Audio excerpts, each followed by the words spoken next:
It's the rotation. It's puff puff give, Chad.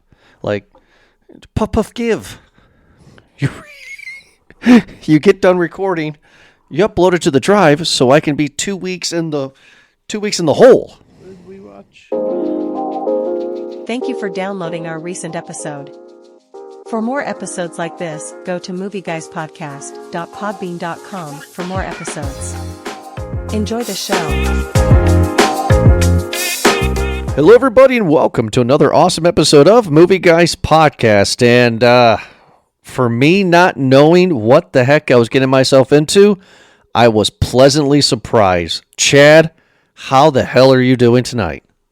I'm doing pretty good, but I can tell you that I did not see you starting off on that high of a note. Really? I'm intrigued. So I am intrigued. it happened one other time this year. I forget the movie, and I'm sure if I go back in archives this year and listen, I would say the same thing. But if I were to write and direct a movie, this would be my movie. Like this is high tier for me. This is perfect. This is a perfect movie for me, 100%. I'm already showing my hand for a popcorn rating. Uh-oh. Spoiler Already alert. showing it. I did not care. Like I put it on the schedule, and the reason why it was on the schedule was because it's a Leonardo DiCaprio film. It's a PTA film who for some reason I didn't think I liked, and probably within the first 20 minutes of this movie, I'm just like, oh my god, this is perfect. This is a perfect movie. You know, and then I look back at Paul Thomas Anderson's work. I'm just like, why don't I love this director? I like all of his movies. Like, I never saw a trailer. I seen some buzz. Like, so I was really excited after I watched the movie because I was like, I need to know more. Did you know anything going into this at all? I knew nothing about it whatsoever. Seems to be the recurring theme these past few weeks, Chad. Well, I mean, at least with Frankenstein, I knew about the bolts in the neck. Like this, I knew it was the guy that died in Titanic. You know what I mean? Right. So you had no you had no hype, you had no buzz on this movie. No, and there was a scene. I don't want to jump too far ahead, but there's a scene. I think he's running around in the karate studio with the bathrobe on. Right. And I'm like, oh, I think this was a clip from a commercial or ad or something like that I've seen because I've seen this before. But yeah. Other than that, I had no context going into this. Well, I'm excited to hear your point of view because David Fincher is my favorite director of all time. My top two directors are David Fincher and James Cameron, and I think number 3 is PTA, Paul Thomas Anderson. Do you know his work? I don't off the top of my head, but I think you're going to fill me in. Right off the bat, big debut, Boogie Nights. Okay. You've seen Boogie Nights, right? Yeah. Which, this is funny that Leonardo DiCaprio and Paul Thomas Anderson are together because Leonardo DiCaprio signed up to do Boogie Nights but had to drop out. So that Mark Wahlberg role was supposed to be Leo. It was written for Leo. He just didn't do it. He did some other small works, but then like a big one in between would be There Will Be Blood. Yeah, I'm looking through his. I mean, it's just hit after hit after hit with this guy. Okay. Well, he definitely has a laundry list of success. Yeah, he did Licorice Pizza. That was his latest movie. Got Oscar buzz. PTA, I mean, I am a fan now. This guy knows how to direct a movie. This cast, I don't know anything about Sean Penn. I don't know who, I don't know Sean Penn. I know he was in Son of Sam, and then a Team America made fun of him. And I know him from, was it Mystic River? But other than that, I didn't know Sean Penn could act. Oh, yeah, he was great. Between Benicio del Toro and Sean Penn in this movie, I wanted more of them the entire time. Yeah, I wanted a lot of Sean Penn in this movie. And Del Toro, I thought you and Mark were the chillest dudes in America. Chillest dude in America goes to Benicio del Toro. Oh my God. Just chill. Completely chill all the way through. Come on, Bob. Gotta go. But yeah, so Paul Thomas Anderson comes out again with this movie, one battle after another, based loosely off of a book, not the same name. So you press play. What do you expect you're getting yourself into? Do you have any idea? Not a clue. So you just press play and said, let's go. Yep, and that may have been my downfall because I struggled for the first 45 minutes, I'd say, of the movie to get settled. Did you I feel struggle until the felt like riot I was- happened? Until which? Until the riot happened. Yeah, I think so. I'm trying to care. I've said in the previous shows, as long as I've been on here, that I want a reason to care about your character, whether they're like antagonist or protagonist or whatever their story is. I want to care about the character, and I was like, what am I doing? What side am I on? What am I supposed to be doing?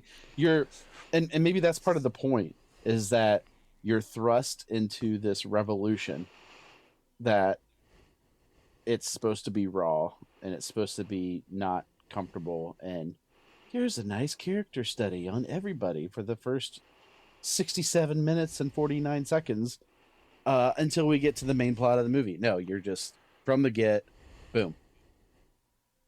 I would explosions, etc. I would tell you, behind the scenes here for people that are listening, I texted Chad on Monday night, and I was like, oh my God, this is 3 hours. It's going to take me 2 nights to watch this. And before I knew it, it was roll credits. Like, I just, from play on, it got me. Because you get introduced to Beverly Hills, right? I'm paraphrasing her name. But she's this young activist that, from what I got from the movie, believes in no borders. Just a completely free society. And she's a part of this group. What do they call them? The French 76? The French Is that 75. The French 75. And she's a part of this group. She takes it all way too far, right? I feel that the French 75 are more of forgive me, but more of a woke group, right? More of a, my feelings. I think that's the part of the joke when later on Bob calls and tries to do the code words, right? But she's the one that takes it way too far. She's over the top. That's what I took from it, because the nuns brought that up in the middle of the movie too.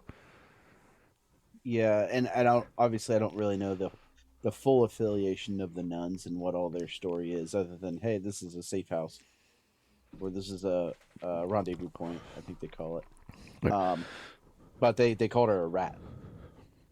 Yeah, because of what we'll discuss, right? And then she is, let's just say, dating, sleeping with Leonardo DiCaprio's character, Bob, who they call Rocket Man, who is just a demolition expert guy, right? Not really. He's like one of those prepper guys that just so happened, right? Because that's Bob's character. Bob's a dweeb. He's a nerd. He's a dork, but he knows how to make some bombs, and that's why they use him. But Yeah. would it be fun, though, if this movie came out like in 97, 98 when Titanic came out? Wouldn't this be better for a young Leonardo DiCaprio role? This segment of the movie, right? Make him young.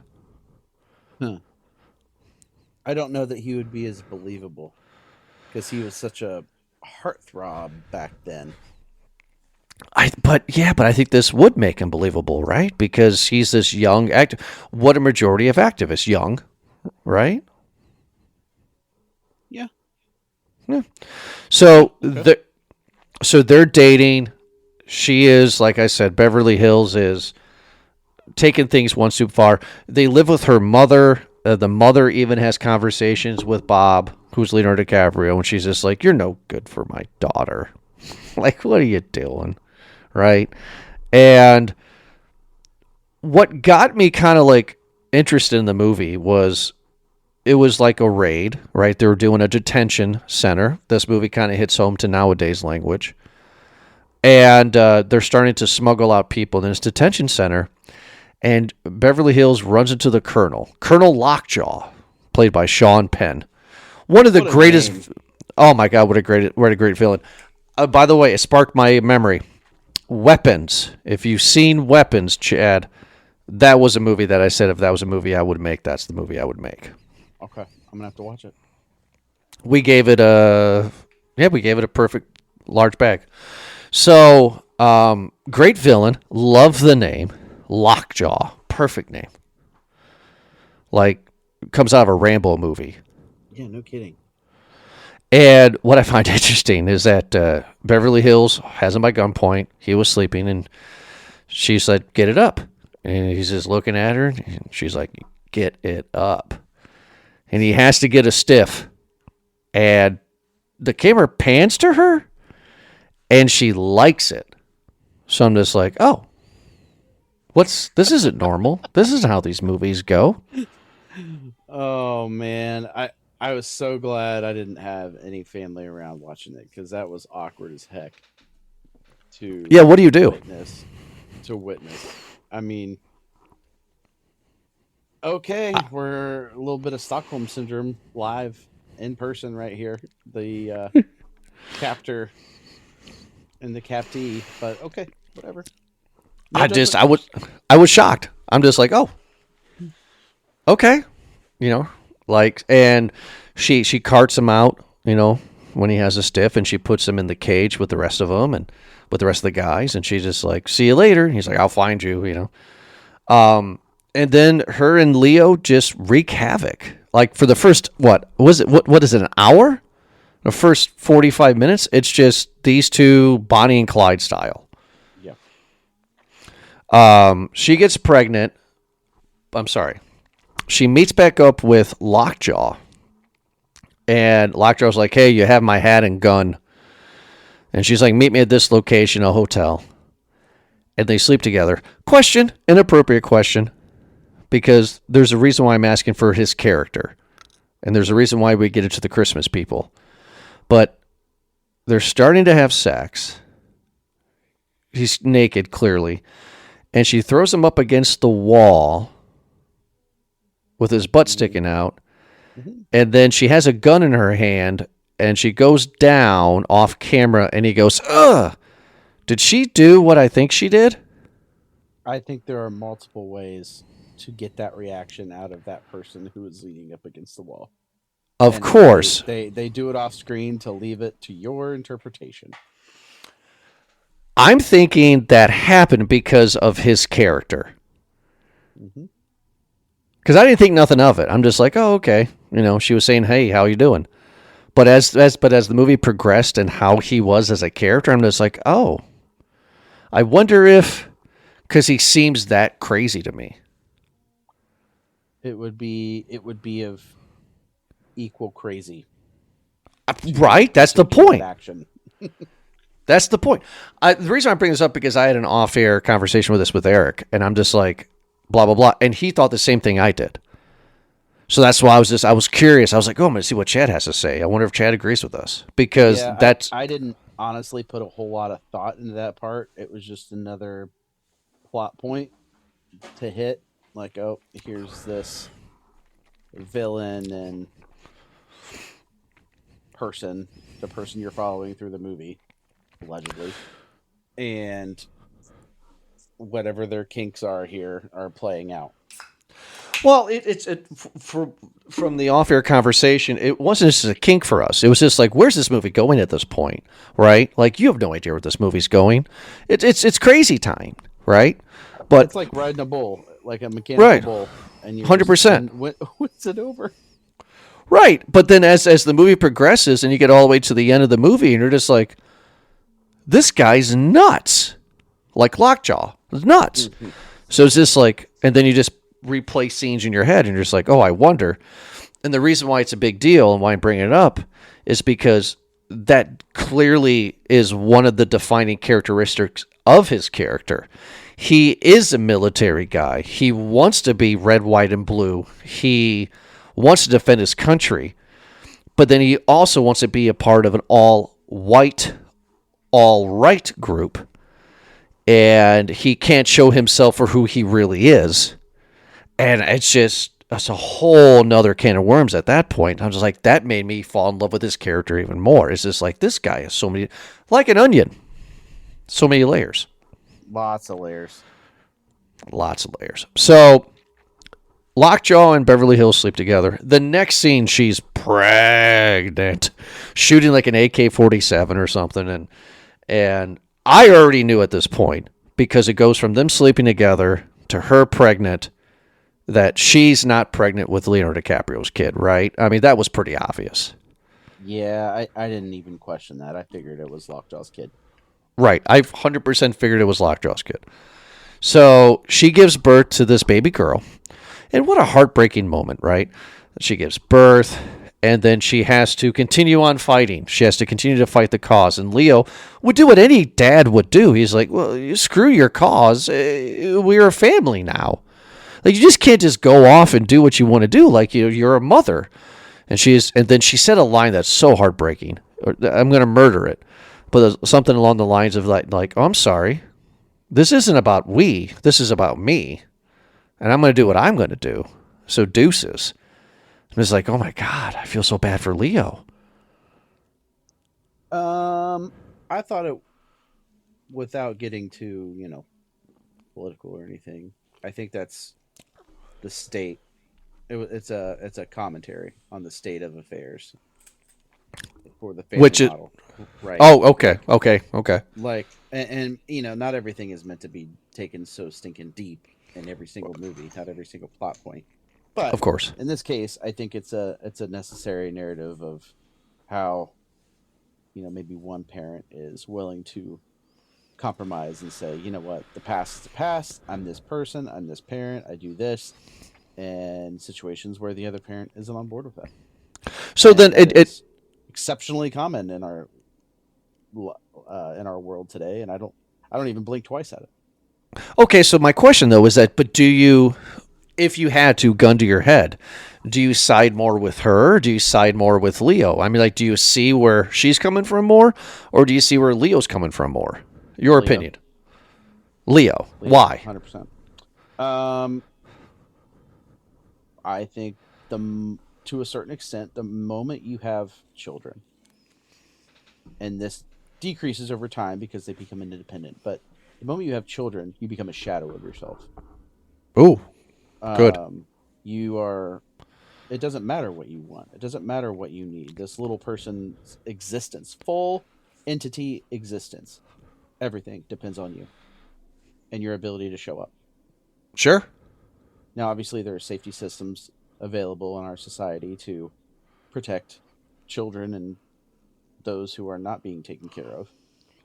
However, I would argue those aren't sufficient. But yeah, 100%. I can relate with Leo. Yeah, I agree. Beverly Hills comes off as a spoiled brat to me. She carried this baby for 9 months. That has to count for something, right? I get that she has this cause, right? This rebellion that she has that seems pretty well organized, but I just really just like watching the movie. I was like, I kind of had a grunt, like, oh, like I just felt bad for Leo. Like, oh, because now he's alone with this baby, right? While this is going on, she leaves, Beverly Hills leaves, and they do another one of their rebellious things, and boom, they get tracked, they get caught, she's running, she gets captured. A great fun scene to me is that she's get captured, they're taking her to the hospital, get checked out, and you got all these people behind her just clapping in joy that they captured her, and she's flipping them all off. Yeah,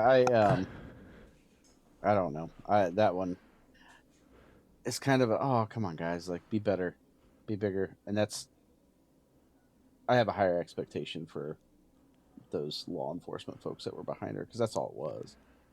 Well, no, I mean, from a different standpoint though, what if you were a law enforcement guy like this? That this woman has been your joker for a while, right? She has just been a thorn in your side, right? And she's killing your fellow people, and she's disrupting status quo. Of course, you would celebrate like this, right? I disagree. Okay. My bar is just higher. I think if you're in that position of power, Yeah. the common man might celebrate like that Mm-hmm. and take pictures with her and all that and celebrate like that. But if you're in a position of power where you expect to win, where you expect justice to prevail, you act like it. It's kind of like in sports, rushing the field. Okay. Or stuff like that. When you're Ohio State and you just beat a top 5 ranked team, you don't rush the field. You've been there before. No, you only do that to Michigan. When the bad guys, win, you just shake your hands, you go in the locker room, and you put it back together. But when you win, you act like you've been there before. Fair enough. I think Fair enough. That's where I'm coming from. I don't disagree with you. I just found it completely interesting, right? And then when I Googled the movie, this is labeled as a dark comedy. I did not see that coming. Oh, I did it until we get Christmas, middle of the movie. And then I was like, oh, I get the joke. But we'll talk about that here in a little bit. So she gets captured. Lockjaw is like, hey, I can protect you. I can put you in witness protection, but you have to give up names. And this is where this rat persona comes in, because this lady was not supposed to rat, right? She was supposed to be the chosen one. She was Anakin. You were the chosen one. You're supposed to bring down the Sith, not join them. But she turned on them all. All of them. She gave up everybody, and they went down in a blaze of glory. Literally. She even gave up Leo. Yeah. And Leo and the baby's like, I got to go. Great, fun scene for me is that he's in the house. They're frantic. Everybody's freaking out, right? Because they know that she's ratted. And then they have like this geek guy that's like, okay, we have this tracking device. You keep one. The baby has the other one, right? It's red. When they get so far close together, 100 yards, it goes green. That means they're there, right? And if anybody else ever has this when you're around, you trust them with their lives, and that comes up later. And they're just like, hey, you are a dead guy. This is your identity. Go, go, go, go, go. That's very real to me because I feel like that happens,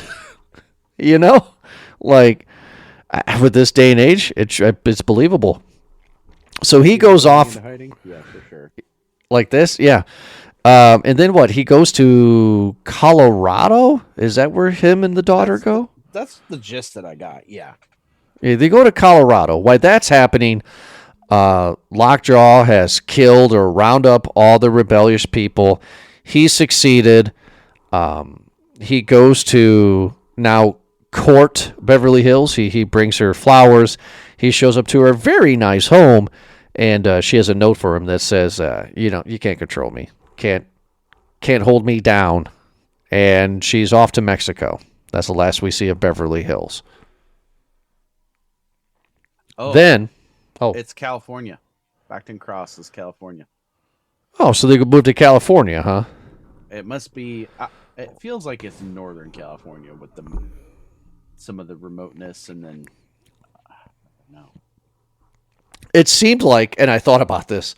I was like, oh, this seems like the area that they shot Twilight in. Seems like Washington. Okay.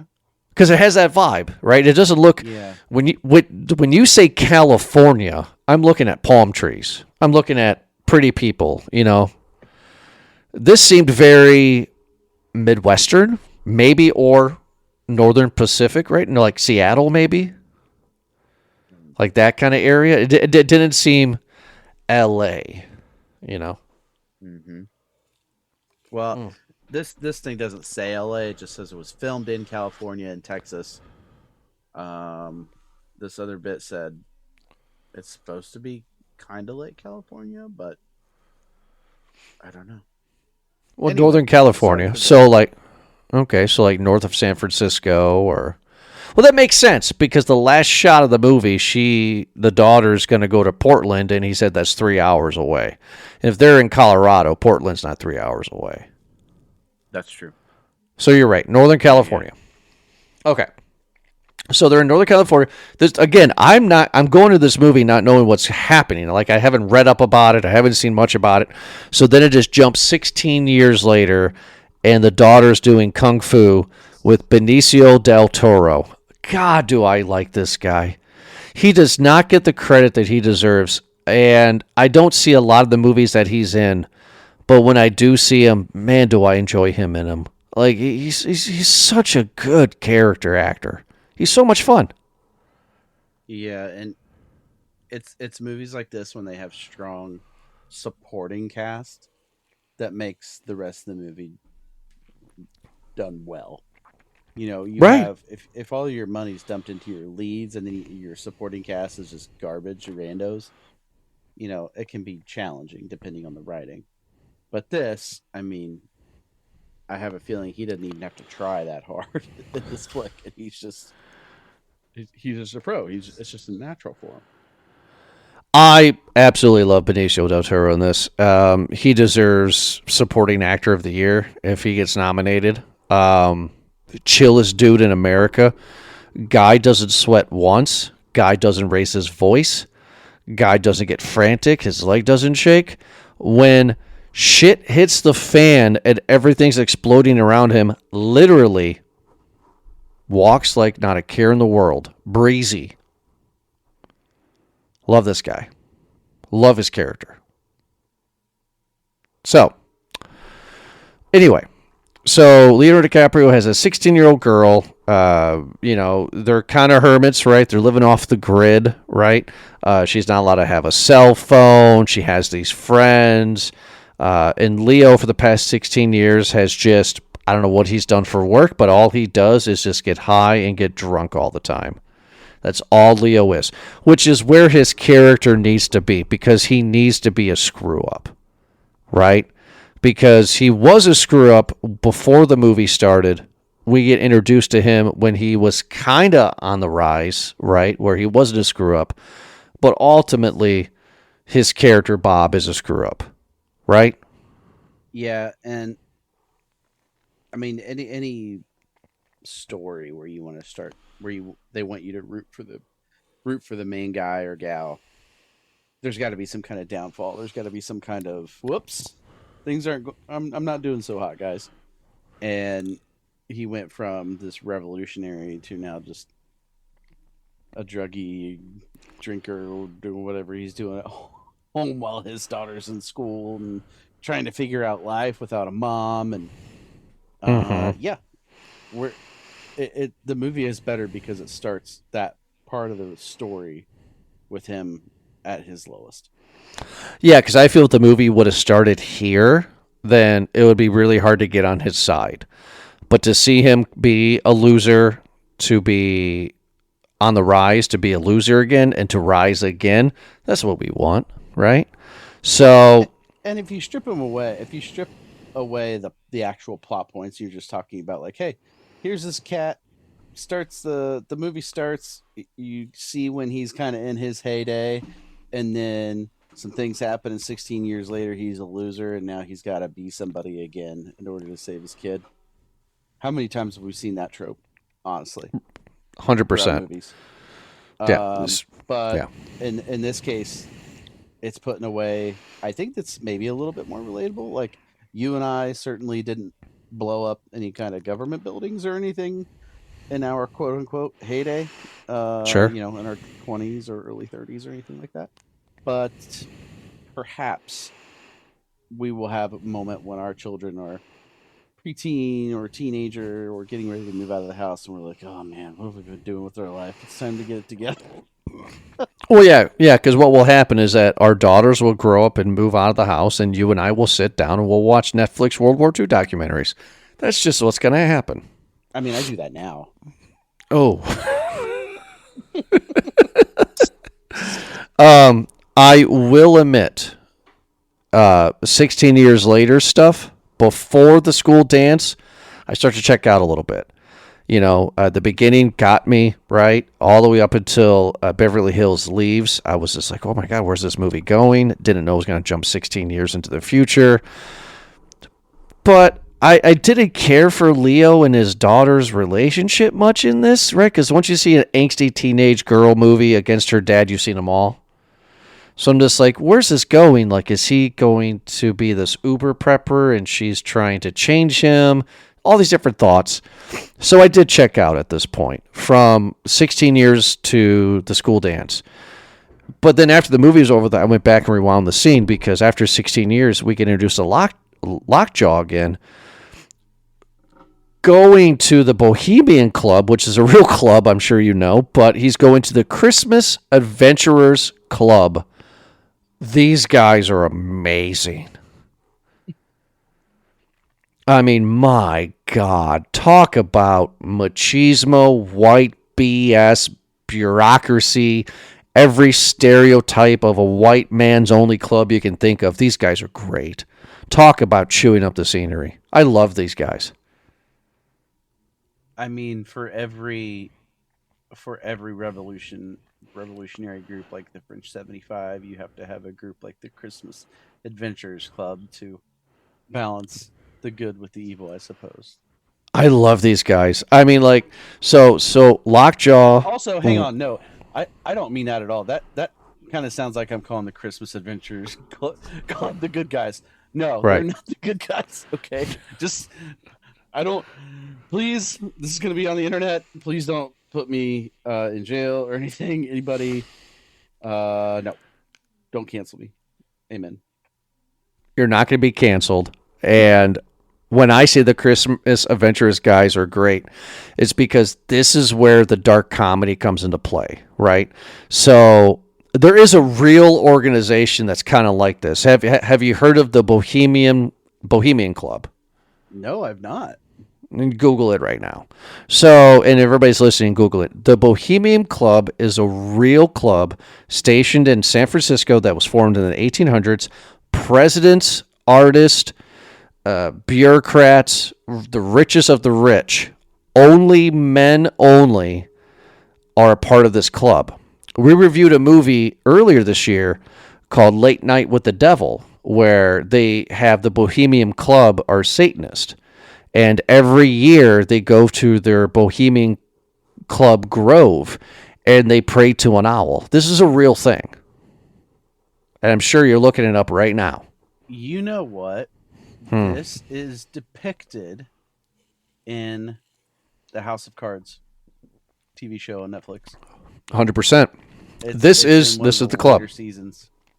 Yeah, so like in real life, there is a men's only club, white only or not, but those are the men that run everything. I don't want to be like, snake oil, tinfoil hat kind of thing, but I mean, come on. When you have Bill Gates and Barack Obama in the same room, they're gonna make some choices there. You know what I mean?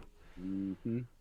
So yeah, the Christmas Adventurers Club is based off of the Bohemian Club. Just so you know. Okay. Yeah. No, I'm looking at some of this. This is nuts. It's crazy, isn't it? Yeah. So, Lockjaw wants to be a part of the Christmas Adventurers Club, and they have all these bureaucrats and all these rich white folk, and they're just. And what got me to laugh out loud, and how I knew this was a dark comedy, because the movie at this point in time was progressive, right? You had different ethnic characters, nothing out of the ordinary. And then one of the main guys in the Christmas Adventurers Club is like, he was like, have you laid with someone of not your own kind or something like that? And I was like, what does that mean? They are white racist. And I'm laughing because I'm just like, oh my God, I did not expect this to happen in this movie. Like, these guys are ridiculous, and then Lockjaw's interviewing them and they're like, do you submit to background checks and do you submit to the Christmas Adventurers Club? And he's just like, absolutely. They're like, great. So why he submits to them, Lockjaw's like, hey, Beverly Hills had a kid. I wonder if that's my kid. So I'm going to pretty much just destroy this small town in Texas to find her and Bob. I'm gonna resurface all this stuff. So none of this would have happened if Lockjaw wasn't interested in enjoying the Christmas Adventurers Club. That's interesting. Right? Because who cares, right? If he was going to join the CAC, you like that? Oh, nice. Then nothing would have happened. Bob would have been paranoid, high all the time. His daughter would have left him and gone to college to on the other side of the country. There'd be none of this stuff. Yeah, but they have to get that plot point of Lockjaw chasing his kid. Right. Which Lockjaw doesn't know. He has a suspicion. I was gonna say, do you really think he doesn't know? I mean, he's got to know. I don't think he knew. I mean, I think he was suspicious. I think that he thought, okay, it could be mine or it could be Bob's, because he knew who Bob was. But it's like he needed to find her. He needed to figure this out. And he needed to 100% know for sure, because if she was his kid, then that is a big no-no for the CAC. He cannot be a member. They made it very clear in their bylaws in the movie that you cannot have an ethnic kid. So he has to destroy that evidence, right? And then this is where the movie picks me right back up again. The daughter goes to the high school dance. She's talking, being with her friends, and all of a sudden, one of the people that we saw from the beginning of the movie, part of the resistance, shows up, and she was like, "Hey, you're coming with me." And then the daughter's like, "My dad told me that if anybody had the same device as I do, I need to trust him with my life." And she's like, "Yep, we're going." And then action for like That stop. 40 minutes, just straight action. It brought me back to Casino Royale. Like, I remember seeing that in theaters. I was a sophomore in college, and I was with a bunch of friends. And I remember I leaned over to one of them. His name was Marcus. And it was the opening chase scene, right? In Casino Royale. And I was like, this is how you film action. It's the same thing. Like, the editing was flawless. I was not lost in anything. Bob was frantic, but I wasn't frantic. Like I mean, everything was just falling apart, and just how chill Benicio del Toro was, and how he just organized the families and the groups, and just how everything just kind of just played. And then Bob flipping out because he doesn't know the code words, and he's just yelling at this guy that's just like, I'm not gonna tell you the code words unless you know the code words. That would be me 100%. I'd be like, oh yeah. It's been how many years? How am I supposed to remember any of this? I wouldn't have any experience with the drugs or anything, but man, I am super high right now. I can't. And he gets transferred to a supervisor, and the supervisor's one of the guys that he knows, and he asks him what kind of girls he likes, and he's sad, and he's like, yeah, this is definitely Bob. This is the rendezvous point. This whole action sequence of the military taking over the town is, I mean, give the Oscar to him at this point. I mean, again, I don't want to sound like a broken record. Editing was flawless. Acting was perfect.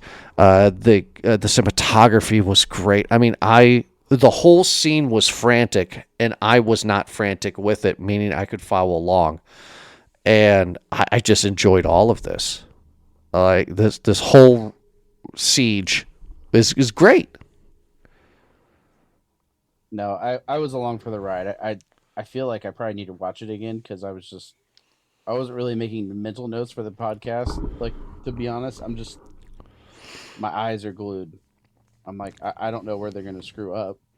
I was a little amazed that they had so many plans, where Benicio del Toro takes them, and they're evacuating all these other people that are staying with them. Like, they obviously had contingencies prepared. Oh, you have to be. Like the guys on the skateboards who were ready to go. You know what I mean? Right. They just look like clowns that are rolling through the street. Nope, they work for him. They work for Sensei. Everybody has a role, which I completely find it to be believable. I mean, like, it wasn't like Benicio del Toro was doing anything illegal. It wasn't like he was running like an underground drug cartel organization, which something like a movie like this, if it was made by somebody else, is what he would be. But to me, Del Toro was just a regular dude that made friends with a lot of people. They came up with a game plan unless it hit the fan. Mm-hmm. And everybody executed everything flawlessly, besides Leo. I mean, okay, so we're halfway through the show. We're halfway through the movie. I've already spilled the beans on how I felt about this so far. I mean, like, where are you at for somebody that doesn't know what the heck they're getting themselves into? I mean, like when the siege on this town happens, are you glued to this like I am, or are you as excited about it as I am? Like, where are you at? What are your feelings at this point? Yeah, no, like I said, I'm glued to the screen. I'm waiting for them to mess up. I'm waiting for the mistake. But I mean, he just when you think he's getting away, he falls off the roof, right? He falls off the roof, falls into a tree, hits the ground, and the guys are like, "Hey, your guy just got arrested, and busted." And I don't know about you, but I'm thinking, all right, I don't know how they're going to get out of this one. No, I agree. But Sensei's got people on the inside who are ready. Yeah. I loved it too because it took me out of the movie for a second, right? Because they're doing the whole like jumping off the roof to another roof scene, right? And then all of a sudden it just cuts to this guy falling into a tree. I'm like, is that Leo? And it's like, yep, that's Leo. And then he's running, and then he just goes limp and getting shot by the stun gun. He got tased. Yeah. Remind me of The Hangover. In the face. Yeah. So he goes to the bin, right? He's going to jail for the night as they figure things out. And then his daughter is being escorted to this nun place where, like you said at the beginning of the episode, that like the head nun, like the lead nun was like, oh, that's Beverly Hills' daughter. Beverly Hills is a rat. So I'm assuming, just from what the main nuns have said, that they were a part of the revolution as well, but they were kind of like a silent partner, right? Like, if it hits the fan, we're going to be your salvation to kind of like, house you for a while. Right. Yeah. No, I don't mean to cut you off there, but the tag in that, though, they were so hesitant about her and kind of cold, I thought, to this kid. Mm-hmm. I kind of suspected them to be in on it the other way. Oh, that's an interesting point. I was honestly kind of waiting for them, like, all right, they're actually going to turn her in, or they're gonna, but we find out later they figure out where everybody is, and they Lockjaw tracks them, has people to track them, but that's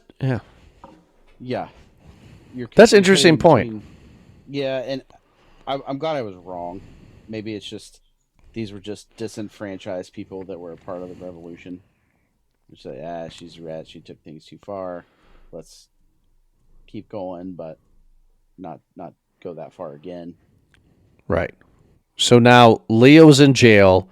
His daughter's at this nun refuge, and then we get my favorite scene in the entire movie. When this gets on YouTube, I'm going to watch this scene repeatedly because we just get a rando guy driving in like a Mustang in like a white, rich suburban area, pulls nonchalantly up to a house. I'm thinking this is dude's house. Who's this dude? I don't know this dude. Walks in, and they have loud music playing, and this dude's just like talking to this older lady. He's like, oh, are you making your famous pies or whatever that everybody's talking about? She's like, oh, yeah, and everybody's downstairs waiting for you. And I'm just like, oh, is he going to a rumpus room? Who's this guy? And then he goes downstairs. Looks like a normal basement. Goes to this door. Opens this door, and it's like a freaking bunker, right? And then the camera just follows him, and he goes more, and he goes more, and it's just like all these doors in this underground bunker from this house. And then he opens up this conference room, and then you get some of the leaders of the Christmas Adventurers Club. Before I continue, that to me is a perfect scene. You get something small, like the guy driving the car, you don't know who he is, and as he's walking, it just unfolds. It just unfolds to be like, oh my God, it went from a guy driving to this regular house to a regular basement to there's a huge underground bunker underneath this. It's just amazing. I was lost. I actually rewound that whole scene. I was like, did I miss something? Did I miss a cut? To give context? Oh, no, I didn't. This is just how it's going. Okay, never mind. Continue. Yeah, right? Like that. That's what makes it good.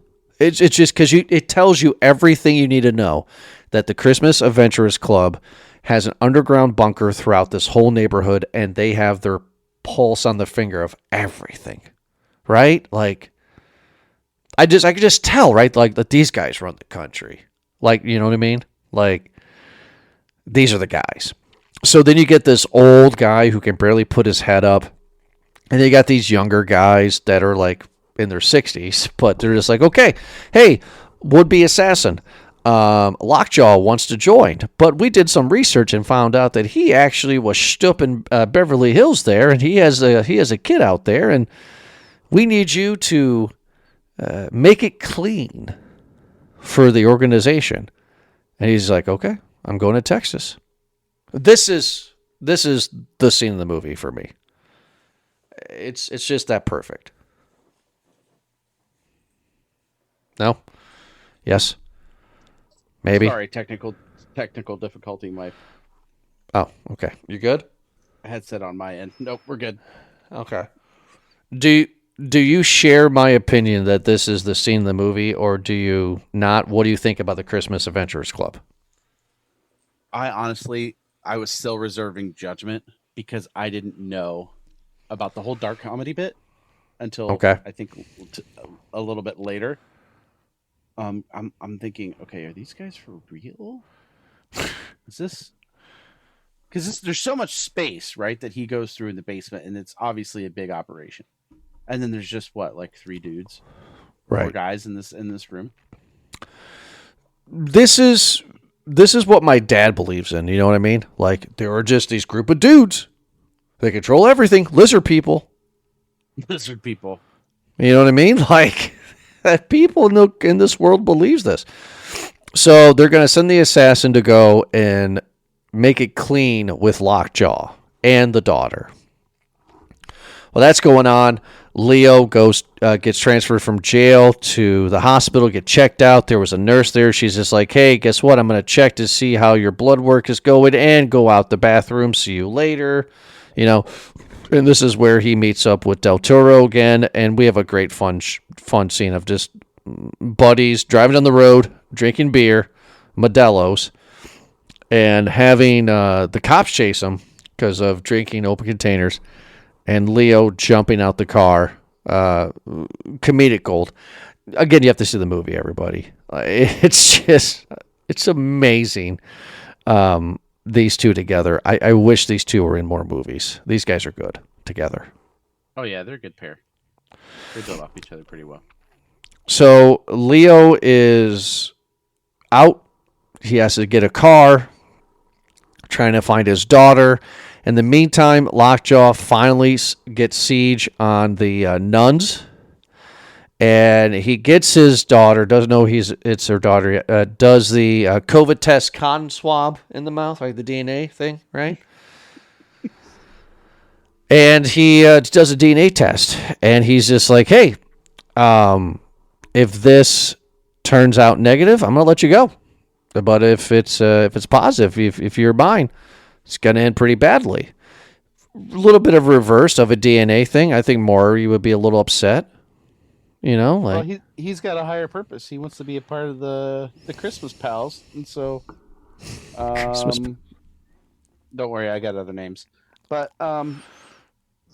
that's his. Like he says later when they he ends up joining. He says, "Oh, mommy." Okay, loser. Mm-hmm.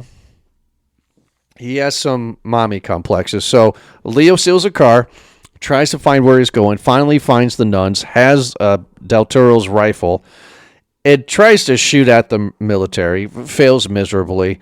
Now we get a car chase. In one of, and again, I'm praising this movie all the way through, in one of, in my opinion, top car chase scenes ever, that's not even a car chase. It's right, because when you think of a car chase, you're thinking like Fast and Furious or something, right? Sure. Like this is a car chase, but it's not a car chase.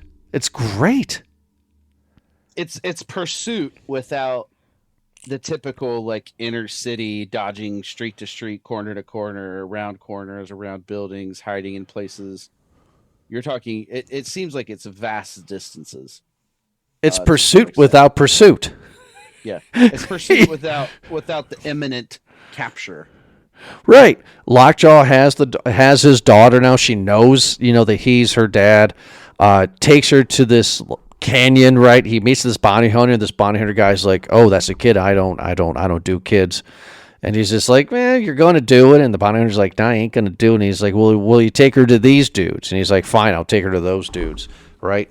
So then that happens, and Leo's hot on their tail, right? And then the bounty hunter and then Lockjaw leaves.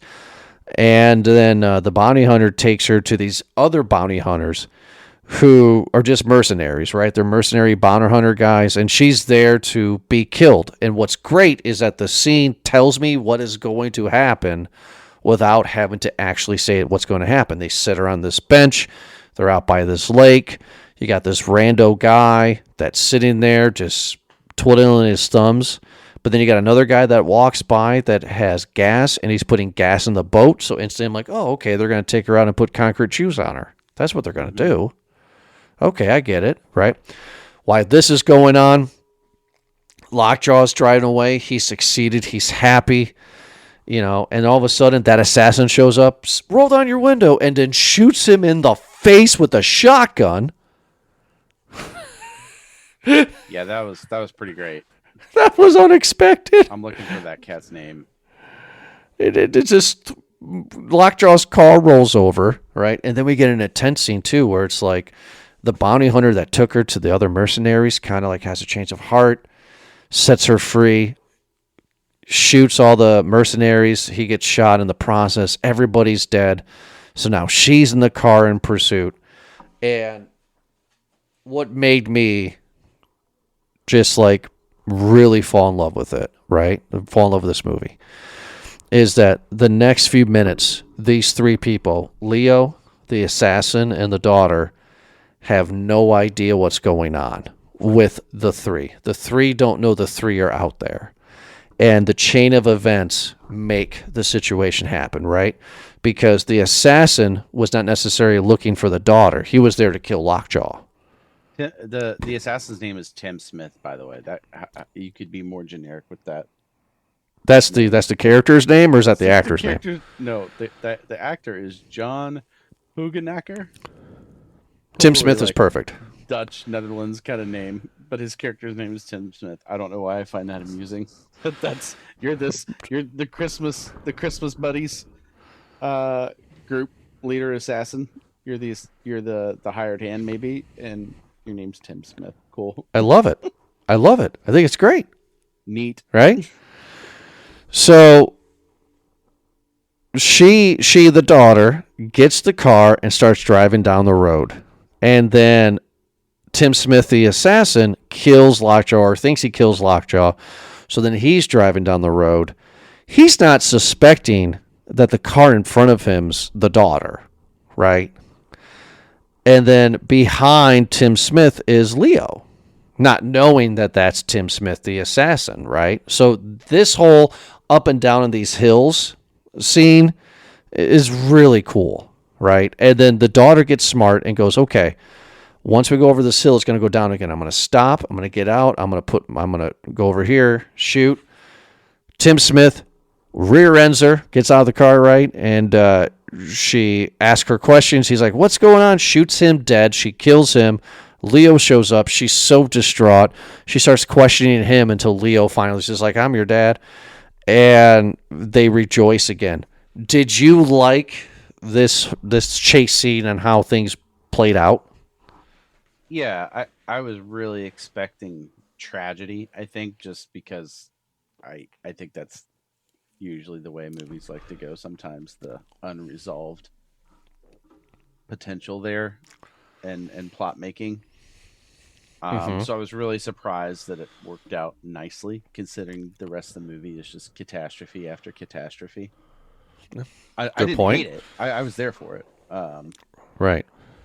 But I fully expected either there to be. I guess I just expected some twist, and not for dad and daughter, dearest, to walk off into the proverbial sunset. Well, see, now I'll argue with you on that because the twist is Lockjaw survives, and now he gets the name Lockjaw because of his hair lip on his face, right? Because he got a shotgun to the face. To the face. And he meets with the Christmas Adventurers Club, and they're just like, hey, Christmas bud. pals. Christmas pals.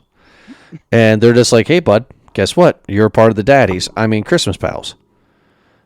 And he's... I hope he got that joke. And Lockjaw was excited. He was happy. And they're like, yep, let's take you to your office. And he has his corner office, all glass. I mean, this was bliss for him. This was nirvana. Like, this is what he wanted. And then the guy's like, oh no, I forgot your keys or something, which I noticed something was going wrong because the guy didn't walk into his office. He just stood outside the door, you know? So I was like, huh. And then when he walks away, he shuts the door. And I'm like, what are they going to do? Like, this movie's crazy enough. Like, how are they going to kill this guy? Because I'm figuring this guy's dead at this point. Yeah, I'm with you. I thought as soon as he found a reason to leave him there, I'm like, nah. They're gonna kill him. They had every intention to clean, quote unquote, him. Use their words by sending revered, legendary assassin in name and profile Tim Smith after this dude, and then he obviously dies. He doesn't complete the job, so they're like, all right, we're just gonna make him think that he's part of the Christmas pals, and then we're gonna smoke him out. Right, which. I didn't know what was going to happen. Like, I didn't know because this movie's so batshit crazy. Like, I didn't know if they were going to have like a SWAT team like rappel down and through the windows. I didn't know if somebody's going to come in and just shoot him. Like, I didn't know if there's going to be like a sneaky thing behind a wall and you get sniped. Like, I don't know what was going to happen, but they did a clean kill, a vicious kill. He sits on his desk, puts his feet up. He's in complete bliss, not knowing what's going on. But then the camera goes up and we can hear, right, not hear the smoke, but hear the gas essentially. The sizzle of the gas, the prototypical sound that's used in every movie that does this trick.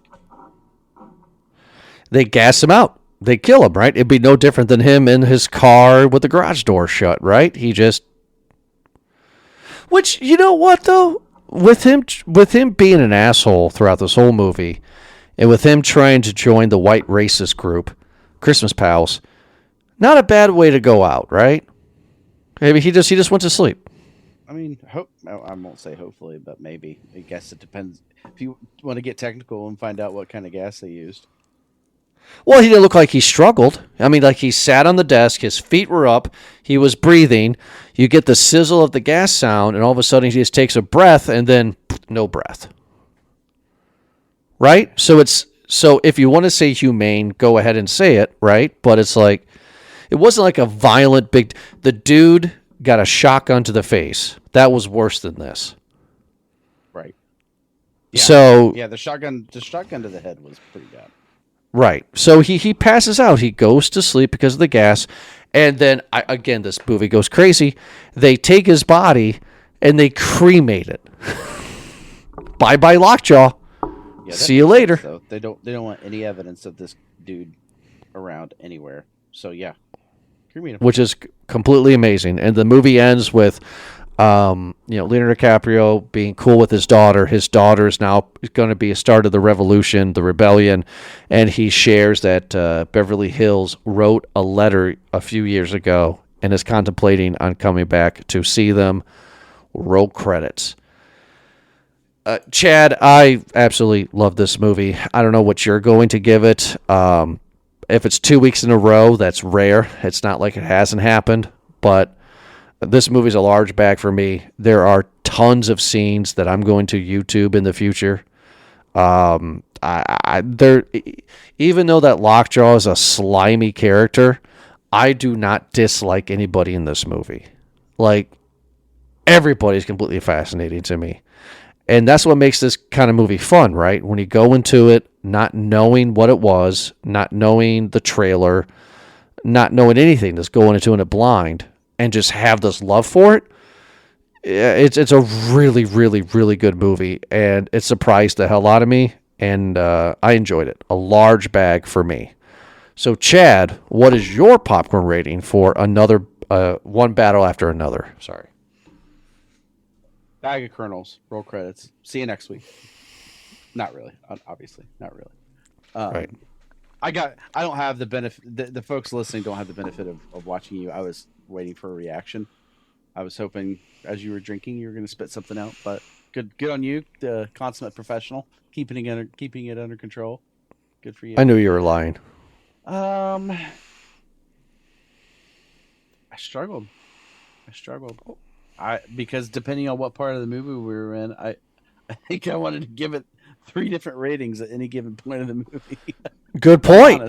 Good Point. I totally agree with you on that point. And I think because of that, I'm giving it a medium bag. It's weird. I liked being thrust into the chaos for the first part of the movie, and at the same time, it was a little too jarring as a moviegoer. Oh, When I'm the suspension of realism that you go into a movie with, right? You're signing up for 2 to 3 hours of saying, you know what, whatever happens on the screen happens on the screen. It's all pretend. I buy into whatever it does, but you still have to get sucked in. And I was sucked in, but not in a great way. I don't think. I was sitting there trying to figure out how I was going to relate to the story, and I think that's probably a me problem. It may not be because of the movie, and so I'm glad that you're giving it a large, because I think I want to, but I'm just not there. well, that's understandable. I mean, it sucks to hear, of course, because you take the professionalism and you take the personal, and the personal of me is like, make it a large, because then it's nominated for Film of the Year. And then I'm fighting too, because it's like, you're going to sit here and say that Frankenstein was a better movie than this movie? I will fight you on that hill every time. But a big rule in Movie Guys podcast is always got to respect other people's opinions, right? So, I mean, I necessarily do not agree, but I get it 100%, because this movie's not for everybody. Yeah, sorry, 100%. Pal. I'm in a medium. It's fine. I think that's great. Yeah, I mean, be a medium. The movie's not for everybody. I was showing my wife scenes, and she was checked out. So it's just not for everybody. But if you're looking for something that's obscure, wacky, weird, and entertaining, this is definitely that kind of movie. But it does take a while to get there. And if you're not a part of the joke, and if you're not in the mood, how about this? I will end the show on this. You have to be in a mood to see this movie. I can get behind that. Yeah, Like, you got to be yeah. really ready for anything. Right. I mean, like, if you're in a grumpy mood, your boss pissed you off, you just want to have a couple of beers, and maybe watch Hangover or Step Brothers. Don't watch this movie. This movie requires a kind of different mood. Totally get it. Totally fine. I give this movie a large. Chad, you give this movie medium. That's totally fine. But everybody, check us out on Movie Guys Podcast at podbean.com, wherever you get your podcast from. We are on that platform. We're on, not iTunes anymore, Apple Podcasts. We're on Spotify, iHeartRadio. And also, thank you so much for downloading. We'll be back next Thursday for another awesome episode. Have a good night.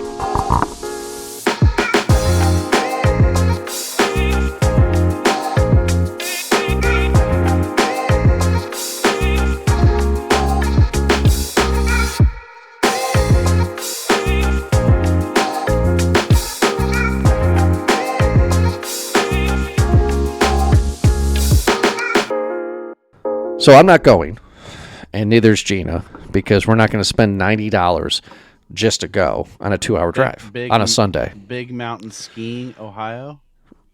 100%, yeah. They did. They changed it. It used to be Mad River Mountain. Okay, so am I missing something? Is this a hot tub time machine thing? Should the dads do this, like, or is my gripes legitimate here? So I used to take youth groups here. Hang on, is this right? Are you sure? Big mountain skiing, Ohio. That's Mad River.